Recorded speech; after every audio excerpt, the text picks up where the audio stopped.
countless road trips, we've experienced headwinds that would blow against our fifth wheel trailers. And if this type of wind continues throughout the day, we certainly notice a drop in our fuel mileage. And if you were to ask me as an RVer about headwinds, I would quickly tell you that I don't like them, because it seems like the only thing they're good for is slowing us down and putting a dent in our fuel mileage. But there's another aspect to headwinds that I'd like to share with you today. If you were to ask someone in aviation about headwinds, you would get an entirely different answer.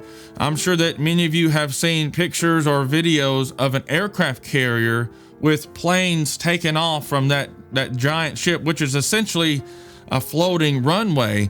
What you may not realize is that before those planes take off from the carrier, the captain of the ship will begin turning that entire carrier into the wind. That's key. He's turning the ship into the wind. And this may seem strange for some of you, but so let me explain real quick.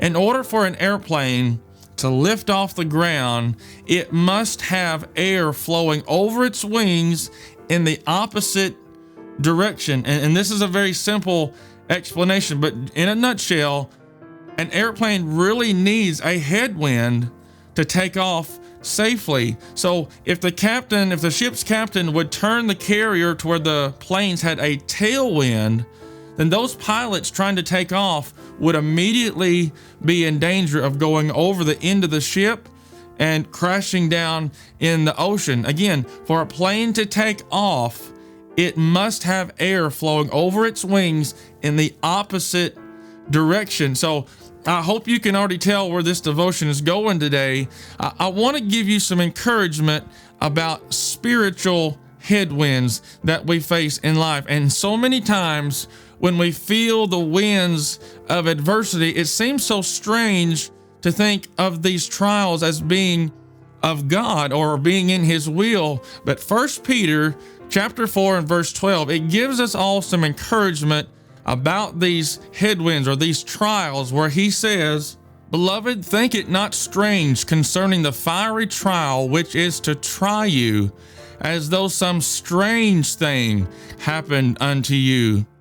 But rejoice insomuch as ye are partakers of Christ's sufferings, that when His glory shall be revealed, ye may be glad also with exceeding joy." And then in verse 19, he says, "Wherefore let them that suffer according to the will of God commit the keeping of their souls to Him in well-doing, as unto a faithful Creator." Oh, I love that phrase, a faithful Creator. So if you're suffering today according to the will of God, as verse 19 says, we're not to consider it strange when we feel God turning us into the wind. Those headwinds of adversity shouldn't be considered strange to a child of God. And when a Navy pilot feels the captain turning the ship into the wind and their plane begins to shake by the headwinds of opposition, if I can put it that way, the pilot doesn't consider it strange,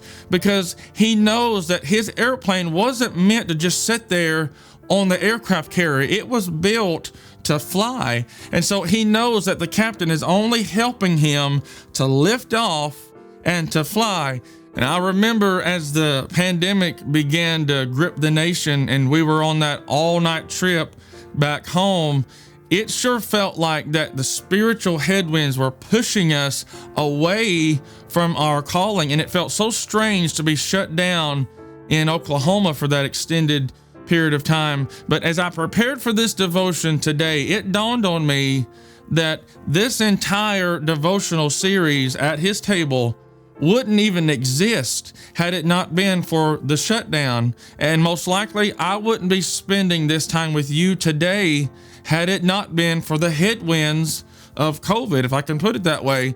So as so many churches were being shut down during that time, we had made a commitment that we would do anything that we could to be a blessing. And let me be clear, as far as our efforts, we're absolutely nothing, but we have tried to give God our feeble efforts, and we're always amazed about how God has spoken to people through this simple act of obedience.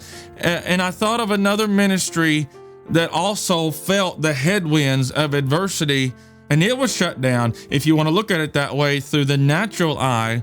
Apostle Paul, remember, he was a traveling evangelist, and his ministry seemed to be shut down when he was locked into a prison cell, and later on he was confined to house arrest when he was in Rome. But we know that God used his captivity to transform the gospel message from a spoken word of an evangelist to the written word that we can now read in so much of the New Testament. So for those of you today who are experiencing some severe spiritual headwinds, can I encourage you again not to think it's strange? And I may not be able to give you the reason for your trial right now. That's only something that God knows. But as you feel him turning your life into the headwinds and you feel the winds buffeting you, I believe he's trying to tell you today through this devotion to prepare yourself for a spiritual takeoff. You weren't meant to just sit here on the deck. God has great plans in store for your life, and he will use those spiritual headwinds. He'll make this trial that you're going through a blessing, and he'll use those headwinds to take you higher than you've ever been before.